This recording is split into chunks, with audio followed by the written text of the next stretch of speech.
Jalen Brunson and the Knicks do it. Jalen Brunson wills New York to a Game 1 victory, finishing the game, the Knicks as a team, on a 44-11 run to come back to beat the Cavaliers and steal Game 1. Yes, they stole the game on their home court, but they did. If you watch this game, what a game. Jalen Brunson, 38. Landry, Shamet, clutch shots. Mikal Bridges, 18 in clutch shots. OG Anunoby, I think he had, he might have had, 9 of their 14 points in overtime. 364 days after the worst Game 1 in the Eastern Conference Finals the Knicks could have seen last year with Halliburton. They revenge, not exactly revenge against the team, but revenge of the feeling is unbelievable. I'm going to recap it here. Working last night, so got to watch the game on my phone, then catch up on everything. My thoughts a morning later, as I still can't believe New York came back in this game. And like Knicks fans say, everybody's better than Jalen Brunson until it's actually time to be better than Jalen Brunson. Let's talk about it here on Backman Sports. Make sure you like this video. Comment below. What did you think when the Knicks were coming back? Did you think they were going to end up winning that game? Or what's up? Do you think the Cavs choked it or the Knicks won it? Let me know in the comments below. And, of course, subscribe here to Backman Sports. I'm Luke Backman. New York, down 22 points with under 8 minutes to go in the fourth quarter. I thought it was over. I still had it on, but I thought it was over. Knicks were 4 for 24 from three-point range. Of course, I want to say, okay, it's a little bit of the rust. They're rusty. They just don't have the rhythm. First quarter played well. They held Cleveland to the least amount of points they've scored in a first quarter all season. They built up a lead. And this is what was so irritating watching this game is they had a chance to blow it open. They were up 11 in that second quarter. Brunson gets this rip on Harden, goes and lays it up. I think at that point they were up 9, but then they got up 11 in the quarter. And then Cleveland blitzed them to end the quarter, and we're up by, 4? I think it was 48, or up there by 2, 45, 43, something like that. But they were up by a couple possessions, just 2, I believe, the most. Cleveland was. And it was like, okay, we're playing terrible. We're 2 for 19 from 3. We're down 2 possessions. No worries. We're going to be fine. And then Cleveland just caught fire in that third quarter. And part of it was because of the defense from New York. They were trapping high. Whether it was Harden and Mitchell, they were trapping at half court, leaving a Dennis Schroeder coming off the bench to get into that middle of the zone, little right around the free throw line, and then dish out to a Dean Wade, to a Max Strus, to who's their other shooter? Sam Merrill, just for practice shots. It was just shooting practice. And the Knicks just couldn't do anything. Cavs were whipping the ball around. It was like, all right. Philly came in and they were beat after their Game 7. Cleveland, all right, they came in with the momentum. All right, and we played awful. So 8 minutes to go, you're like, all right, Game 2, you got to win in the Garden. Then possession by possession. You get a couple stops. You get a couple buckets. Jalen Brunson gets a couple buckets. And he gets a few more. And it's like, okay, wait a second. All right, Garden's getting into it. All right, well, they're going to call a timeout. We're going to be good. They don't call a timeout. Jalen Brunson, ISO on James Harden. Again. Jalen Brunson, down 8. One of my favorite moves Jalen Brunson has had as a New York Knick. That 3 to cut it to 5, and then Kenny Atkinson calls a timeout. The between the legs, behind the back, into just one smooth motion, just rising over James Harden to cut it to 5, and then Brunson shows emotion. The captain, who loves to say even keeled, because he knows what's at stake. It doesn't just hinge on one game. Let's the crowd know, hey, I'm that guy. They cut it to 5. Cleveland finally calls a timeout. I don't know what Kenny Atkinson was doing. We had this trouble as Knicks fans when Mike Brown didn't call timeouts in, Game 2 of the Atlanta series. He held his timeouts in that fourth quarter, and we were calling for his head. I was calling for his head. What are you doing? You got to spend the timeouts. Well, the same thing happened here to Cleveland. They never doubled Jalen Brunson. It was too late. Until it was too late. Until there was like less than 2 minutes to go. And then Brunson's dishing out. The Garden's into it. The role players are playing. Mikal Bridges, phenomenal defensive night from him. OG Anunoby still working back. I don't want to say he's not 100% obviously, but he's around 80 to 90%. But he's rusty. Dude, talk about the Knicks themselves having a 9-day layoff. OG didn't play the 2 previous games. So for him, that's almost like 2 weeks off. Getting up there, like 12, 13 days off? First game in the Eastern Conference Finals back in 2 weeks. All right, took him a little while to get going. The shot just didn't feel confident for OG, but then he got downhill. It got to the free throw line in overtime. We'll talk about that as well. But it's Mikal Bridges, man. The shot he hit over Evan Mobley after Sam Merrill gets called for a foul on a free throw miss to give the Knicks another life. He hits the shot. Clock running down. Brunson wanted it back, but he found Bridges. I thought Bridges should have taken the corner 3, but he goes, tries to get the midi, doesn't have it, pulls it out for 3 over Evan Mobley. I was like, all right, the Knicks are going to win. We're going to win. We're down by 4. We're going to win. But then, when I thought the next possession we had, I thought we lost this game. OG gets the ball at the top of the perimeter, drives, and Cat gets called for an offensive foul, holding the defender's arm so he can't get over. OG was going to dunk it. Or if he comes over, here you go, Cat, 2-point game. Gets called for an offensive foul, less than 2 minutes to go. Cleveland comes down, they score. It's a 6-point game, less than 2 minutes. Oh, man. Do we really just get all this way just to lose it like this?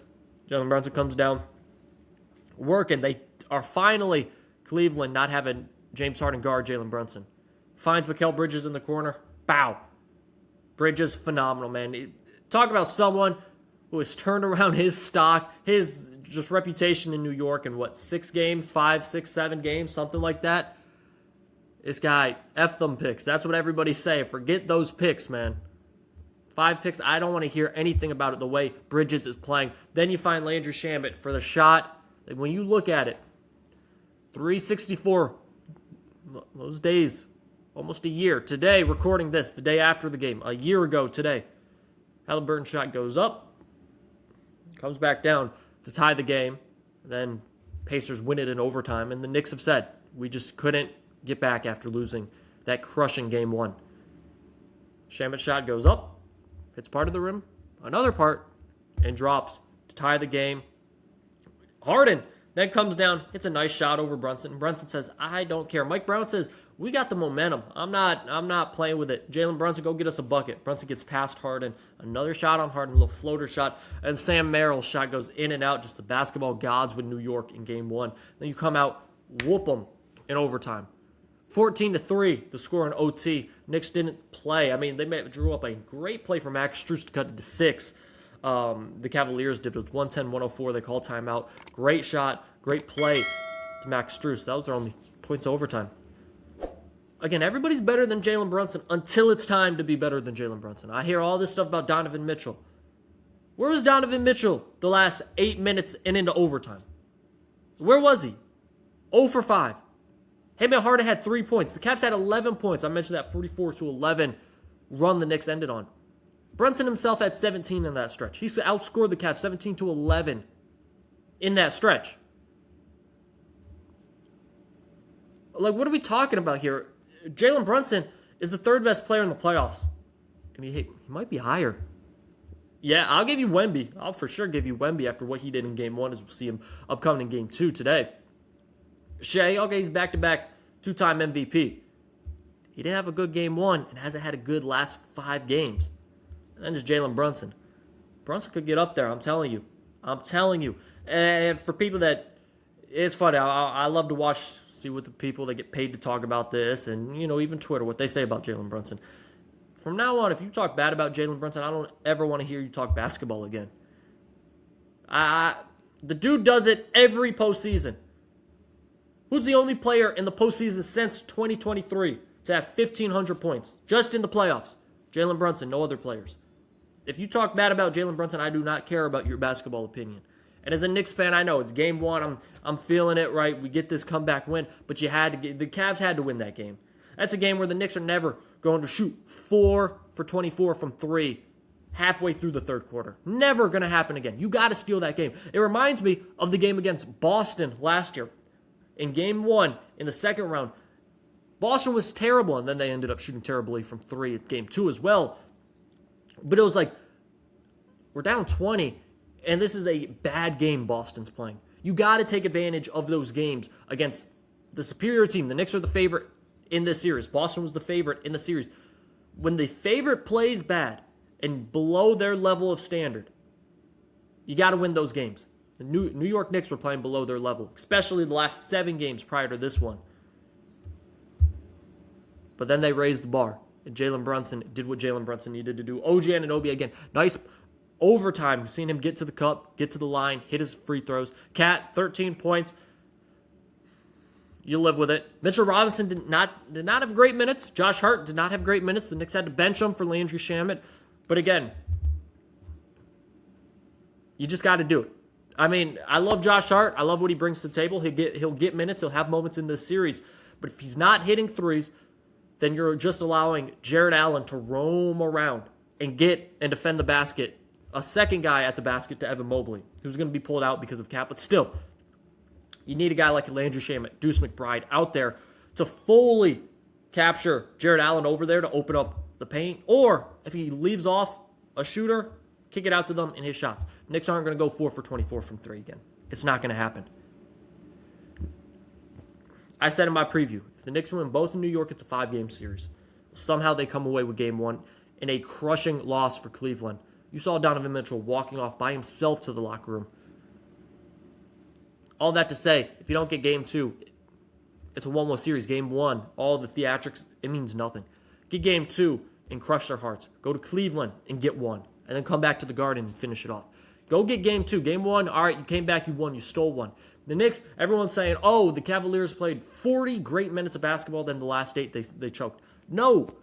Knicks played good first quarter, good first half of the second quarter. So that's 6 minutes the Cavaliers played well in the second quarter. Then they played a great third quarter, so that's 18 minutes. I'll give them the first 4 minutes. So a great 22 minutes they played out of, it ended up being a 53-minute game. New York, they played a bad 22 minutes. And it was terrible. It was a terrible 22 minutes. Even that out a little bit, you're the favorite for a reason. Go get the job done. Go get it done. Defensively, I don't love the trapping the ball handler when he's 50 feet away, 40 feet away from the basket right by half court. And then you just allow target practice. I want to see more from Josh Hart. Deuce McBride needs to have a better game as well. Mitchell Robinson, they went to Hackimich up 15. All right, Mitch, make a couple free throws. I know he did, but make a couple more. Got to get better rebounding. I gave a few too many offensive rebounds to Cleveland. But Jalen Brunson, man, as a Knicks fan, you can't start thinking about what 7 more wins this season looks like, the emotion you'll have after it. But when you see a guy like Jalen Brunson, one of the best in the league, you start to think ahead. But you can't do it already. It's just a 1-0 series. Game 2 is going tomorrow. You got to win it.